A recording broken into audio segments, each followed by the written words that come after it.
Dikon mirë edhe në zhvillimin ekonomik edhe në këto integrimet, shkëmbimin e kulturave, të përvojave, punës mallave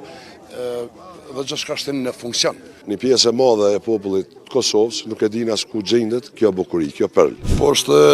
aktivitet i zakonshëm. Do të më thonë për keqardhje që është gara e 6 promovuese dhe ndoshta është kohë mirë me bën një serim pse po thon për keqardhje është gara e 6 promovuese sepse kemi menu dhe jemi konë përkushtuar që me pas një garë e cila i hyn edhe Federatës të Sekretarisë Kosovës funksion, mirë po që është edhe në kalendarin e Federatës Ndërkombëtare të Sekretarisë ku zhvillohen disciplinat garuese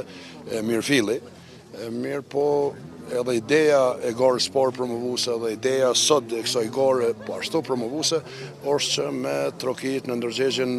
e buxhetit shtetëror e njerëzve që e menaxhojnë këtë shtet, që me bëjnë investime të duhura, investime të qëndrueshme që me jap perspektivë këtij shteti edhe qytetarëve në tënësi. Kjo është një ndër qendrat e më të rëndësishme që ka jo vetëm shteti i Kosovës, po edhe Ballkani si pistë të skimit, për shkak se është në trekufirin e Kosovës, Shqipëri, Mali Zi, dhe është një farë lloj epicentri që i lidh këto shtete dhe që e bën një atrakcion dhe ne dikon mirë edhe në zhvillimin ekonomik edhe në këto integrimet, shkëmbimin e kulturave, të përvojave, punës mallave dhe gjithçka shtin në funksion. Sot moti na majti shumë i mirë, jam da tepër të kënaqur, gjithçka shkoi në rregull, edhe numri pjesëmarrësve ishte,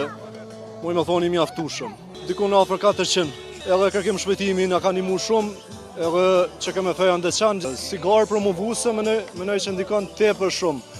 Të bazuar në vitet e kaluara që kena marrë, domethënë hera fundit në vitin 2022, ka pas një ndikim një influencë tepër të madhe në rritjen e numrit të turistëve. Sot është gara 6 që mahet në bjeshkën e Belegut, peshin e vet nëntësia është këtu 2080 metra, me përkushtimin e plotë të kryetarit komunës edhe dy shoqatave vijuse që janë shoqata Shkëndzena Radina dhe shoqata Marjashi, janë përkushtuar maksimum që ta rregullojnë këtë pistë për sot, që tjetë kështu që është e kryme. Një pjesë e madhe e popullit të Kosovës nuk e din as ku gjendet kjo bukuri, kjo perl. Këto punohet me përkushtim, po asnjëherë asnjë ndihmë nga shteti nuk e kemi marrë.